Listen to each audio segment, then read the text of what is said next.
Salut, c'est Cyril de Web de Fou, j'espère que tu vas bien aujourd'hui. On se retrouve pour un nouveau podcast pour voir ensemble s'il faut mettre ton produit en affiliation. On va voir ensemble, peu importe ce que tu relais, s'il faut mettre un produit en affiliation, est-ce que c'est pertinent ou pas, et comment surtout est-ce qu'on fait ça, et comment on arrive, comment ça se passe en fait, voilà. Bon, alors avant ça, tu connais le truc, tu penses à t'abonner, s'il te plaît, tu cliques sur le bouton s'abonner, puis dans la description, de là où tu m'écoutes, il y a un lien, ça s'appelle Rejoins mes contacts privés, tu cliques dessus, puis tu arrives sur une page, tu mets ton email, et tous les matins, je t'envoie des informations à travers des podcasts, et ces informations, ce sont des informations qui vont changer ta vie et ton business, crois-moi. Ok ? Allez, on y va. Bon, ce sujet de podcast est lié donc à beaucoup de questions que je reçois, c'est ouais, mais c'est bien beau l'affiliation, mais est-ce que je dois mettre mon produit ou pas en affiliation ? Est-ce que c'est pertinent ou pas ? Comment ça se passe ? Est-ce que c'est... Bon, alors... Il est très compliqué à répondre à ça comme ça, tout simplement parce que je vais essayer de te simplifier le sujet. Alors, est-ce qu'il faut mettre ton produit sur Facebook ? Est-ce qu'il faut mettre ton produit sur YouTube ? Est-ce qu'il faut mettre ton produit... Voilà, donc tu vois un peu l'idée. Oui, bien sûr, la réponse est oui. Plus tu mettras ton produit, ta page de vente, ton truc, je sais pas ce que tu vends, mais même si tu vends un produit d'affiliation, tu vois, plus tu le feras connaître sur plus de supports, plus tu feras d'argent. C'est assez mécanique. Puis surtout, je vais t'expliquer un truc. Moi, quand je fais des pubs Facebook, par exemple, je coche toujours le truc pour apparaître sur Instagram. Pourquoi ? Parce que c'est hyper important de pouvoir en fait diversifier tes abonnés. Il y en a par exemple ceux qui m'écoutent sur YouTube, tu vois, ceux qui écoutent ce podcast sur YouTube, ils l'écoutent pas forcément sur Apple Podcast. Il y en a, ils écoutent mes trucs sur mon site, il y en a, ils attendent la notif sur Facebook pour aller écouter. Bref, ton audience n'est pas la même partout. Donc plus tu vas diversifier les supports, et évidemment en l'automatisant au maximum, c'est-à-dire tu vas pas faire un post à chaque fois différent, tu vois, faut réussir à automatiser ça. Plus tu vas être sur différents supports, plus tu vas faire d'argent. Le truc à comprendre donc, c'est est-ce qu'il faut faire de l'affiliation ? Bah la réponse clairement t'as compris, c'est oui, bien sûr qu'il faut faire de l'affiliation. Maintenant le problème de l'affiliation est le suivant. Comment je fais ? Combien ça coûte ? Où est-ce que je vais ? Et comment ça marche ? Alors, pour te répondre simplement, tu peux pas arriver comme ça sur une plateforme d'affiliation en disant « Hey, je veux faire de l'affiliation ». T'as ClickFunnels, t'as LearnyBox, tout ça, qui te propose des programmes d'affiliation. Ils t'expliquent en gros que tu crées des liens, tu rentres des gens et tu donnes à ces gens le lien pour qu'ils le relaient. Bon, ça fonctionne pas mal, tu vois. Le truc, c'est que t'as plusieurs formes d'affiliation. T'as le côté un peu artisanal et t'as le côté un peu vraiment sérieux. Le côté artisanal, c'est par exemple, bon bah tu fais un lien, tu le donnes, tu mets un code promo, un machin, et tu le donnes à la personne qui veut promouvoir ton produit. Puis la personne, elle le promouvoit et puis voilà. Tu vois, ça c'est le côté artisanal. Dès lors que tu veux aller un peu plus loin. Le problème, c'est que tu as besoin, tu vois, quand tu fais de l'affiliation avec une personne, toi, tu as besoin de faire de l'affiliation avec 100 ou 120 personnes. Et c'est là où toi, tu connais pas ces 120 personnes. Donc, tu passes par ta régie d'affiliation, enfin, une régie d'affiliation en tout cas. Cette régie d'affiliation, tu vas t'adresser à elle, peu importe la régie, tu vas lui dire, moi, j'aimerais bien proposer mon programme chez vous. Donc, déjà, tu peux être accepté comme pas accepté, ça va dépendre des thématiques et plein de choses. Partons du postulat que tu es accepté. À partir du moment où tu es accepté, tu vas devoir faire plein de choses. Tu vas devoir dédier des pages pour l'affiliation, tu vas devoir mettre en place des liens tracking à travers la plateforme d'affiliation, ils vont te demander de poser des pixels à des endroits, ils vont te demander de faire des trucs, etc. Et surtout, ils vont te demander si tu as par exemple des créatifs. Des créatifs, c'est quoi ? C'est la façon dont tu vas promouvoir ton offre. Par exemple, ça peut être une bannière. Est-ce que tu as une bannière pour promouvoir l'offre ? La réponse va être non au départ. Est-ce que tu as des kits mail pour promouvoir ton produit par kit mail ? La réponse au départ va être non. Est-ce que, en gros, tu as des pubs que tu dois faire ? Et c'est là où, par exemple, les plateformes d'affiliation vont te dire, nous, on va les développer pour toi. Et ils vont te prendre un peu ton argent. Et donc, du coup, toi, je te conseille quand même de les faire au départ, mais bon, dans tous les cas, même si t'en fais, eux, ils vont essayer de gagner leur beurre et t'expliquer que c'est pas bien et qu'eux, ils vont en faire des meilleurs, tu vois. Bon, je te conseille, c'est un peu comme un agent IMO, tu vois. Bon, votre maison, elle vaut tant. Non, tu vois, c'est un peu le même truc, faut faire un peu gaffe. Moi, j'aime bien challenger, donc pourquoi pas. Puis on met en A/B testing. Moi, j'aime bien dire, ok, on fait une créative, vous les faites, pas de souci, je vous paye, vous savez quoi. Par contre, dans le contrat, ce qu'on va rajouter, c'est que si ma créative est meilleure, si mon process à moi est meilleur, en A/B testing, vous me remboursez le double, en fait. Parce que si vous croyez vraiment en ce que vous dites, pas de problème, moi, je vous paye. Par contre, si mon truc est meilleur que le vôtre, vous allez me rembourser et me refacturer le fait que je vous ai fait gagner de l'argent. Et là, tu vois, ça fait réfléchir déjà. Non, mais attendez, on va pas rembourser. Oui, pourquoi moi je débourserais si mon truc est meilleur ? Donc, tu vois, ça permet d'avoir des sortes de petits trucs de négociation, tu vois.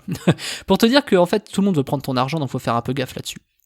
Donc imaginons, t'arrives, t'as une créative, t'as un lien, t'as un machin, on te donne le truc sur un plateau. Là où c'est génial de passer par une plateforme d'affiliation, c'est que ça te permet vraiment, tout de suite, de pouvoir avoir du trafic. Et ce trafic, la plateforme d'affiliation va t'ouvrir un accès où tu vas voir par exemple que lui il est rentable, lui il est pas rentable, cet affilié-là est rentable, cet affilié-là est pas rentable, etc. Ça te permet d'avoir beaucoup de trafic, ça te permet aussi d'avoir de la vente. Et le problème qu'il y a généralement, c'est, et accroche-toi, oui mais je paye quoi et comment ? Et là, toi, t'as envie de dire, moi, je vais faire un revenu sharing, c'est-à-dire moi, je vais payer 50, 70% de la vente. Sauf qu'il faut savoir que les éditeurs en face, eux, ils savent pas si ton produit il est bon. Tu vois, les affiliés, ceux qui vont essayer de relayer ton produit, eux, si tu les payes juste à la com en disant, tiens, je te rémunère 50, 70%, ils vont te dire, ouais. Mais en fait, moi, je sais pas si ton produit, je vais faire des ventes. Donc, il faut que tu me proposes un autre modèle. En fait, le vrai nerf de la guerre de l'affiliation, quand tu proposes un programme, c'est forcément de se connaître ton prix. C'est-à-dire combien tu recrutes un email, sur combien d'emails tu vends. Il faut ces statistiques-là. Donc, en fait, ce que je conseille tout de suite, c'est avant d'aller faire de l'affiliation, il faut aller faire de la pub. Parce que de l'affiliation, c'est de la pub en fait. Mais il faut aller faire de la pub autre part pour avoir emmagasiné des statistiques. Par exemple, tu sais que ton produit, il vend à 3%, à 10%, à 20%. Tu sais que tu as par exemple 30% de taux de transformation du lead. Tu sais, tu as des statistiques. Donc à partir du moment où tu as des statistiques, tu peux les afficher auprès de ta plateforme d'affiliation. Et donc là, tu peux proposer un modèle. Tu peux dire, ok, je sais que je peux me permettre d'acheter le lead par exemple à 1,30, 1,40. On fait un test sur 300 balles et puis on voit. C'est un peu comme quand tu mets 300 balles sur Facebook, tu vois, c'est exactement la même chose. Donc en fait, ces budgets-là, il faut les tester. Il faut prendre ça comme un outil de pub. C'est un outil de pub, l'affiliation. Il faut prendre ça comme si tu mettais 300 balles sur Facebook, tu vas mettre 300 balles sur de l'affiliation. Donc le but, c'est qu'il faut tester ce qu'on va appeler des ID, il faut tester des affiliés et voir, t'en as qui vont être rentables et d'autres qui vont pas être rentables. Donc au départ, tu ne le sais pas. Donc il faut que tu mettes de l'argent pour trouver, tester et voir ce qui fonctionne. Entre ta créative que tu vas relayer, ta page de vente et les affiliés qui vont envoyer tel trafic chez toi, va falloir que tu fasses des statistiques pour montrer que lui est rentable, lui non. Et c'est pas parce que lui n'est pas rentable qu'il ne le sera pas sur une autre offre à toi ou un autre produit. Donc faut faire très attention à ça et re-challenger constamment.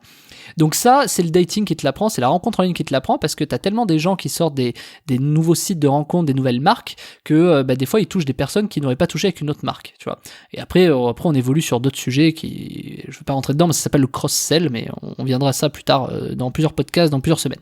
Donc du coup, l'idée c'est de te dire, si tu vas sur de l'affiliation, il faut que tu saches combien tu vas proposer. Et quelle est la meilleure méthode pour tester l'affiliation ? Je te le donne en mille. La meilleure méthode aujourd'hui, c'est un TPE. Je t'explique ce qui se passe. Avec un TPE, tu mets ton produit, tu vas payer un peu pour le mettre en avant sur un TPE, tu vas le mettre en avant, ton produit. Tu as des gens qui vont tenter de relayer et là, tu auras des statistiques d'affiliation pertinentes. Un TPE paye au revenu sharing, c'est-à-dire il paye au pourcentage de la vente, c'est-à-dire si tu fais une vente, tu décides ton taux de reversement et c'est peut-être 50-60% du chiffre.